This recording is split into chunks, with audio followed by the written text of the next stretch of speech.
सलग दुसऱ्या दिवशी पावसाने जोरदार हजेरी लावली। वाशिम, कळंब, धाराशिव, तुळजापूरसह जिल्ह्यात जोरदार पाऊस झाला आणि या पावसाने वाशी तालुक्यातील फकराबाद गावचा संपर्क जो आहे तो तुटलेला आहे। कारण पुलावरती पाणी आल्याने हा मार्ग जो आहे तो वाहतुकीसाठी बंद करण्यात आला।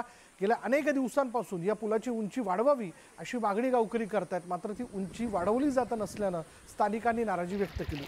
मांजरा नदी ही तुडुंब भरली असून अनेक गावांचा संपर्क तुटलाय।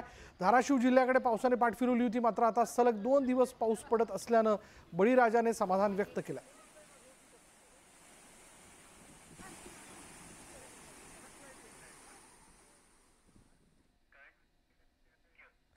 तर सोलापूरमधल्या बार्शी तालुक्यातील आगळगाव परिसरात मुसळधार पावसामुळे नदी नाले तुडुंब भरून वाहू लागलेले आहेत।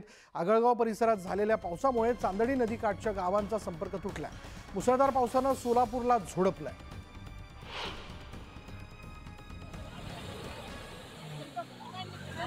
आणि दृश्य आपण बघतोय ती अर्थातच सोलापूरमधील बार्शी तालुक्यातल्या आगळगावची दृश्य आहेत। या परिसरात मुसळधार पावसामुळे नदी नाले तुडुंब भरून वाहू लागलेत। आगळगाव परिसरात झालेल्या पावसामुळे चांदणी नदीकाठच्या गावांचा संपर्क तुटलेला आहे। मुसळधार पावसाने सोलापूरला चांगलंच झोडपून काढलंय। तर सांगलीत मागील 2 दिवसांपासून रिमझिम पडणाऱ्या पावसाचा जोर वाढलाय। तासगाव, वाळवा, मिरज, शिराळा, कवठे महाकाळ तालुक्यात मुसळधार पाऊस झाला। जोरदार पावसामुळे अनेक ओढे, नाले, तलाव पुन्हा ओसंडून वाहू लागलेत।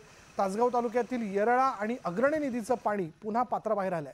24 तासामध्ये तासगाव मंडलात तब्बल 71 मिलीमीटर पाऊस झालेला आहे आणि तसंच तालुक्याच्या ग्रामीण भागाला मुसळधार पावसाने झोडपून काढले। जोरदार पावसामुळे ओढे नाले भरून वाहू लागलेत।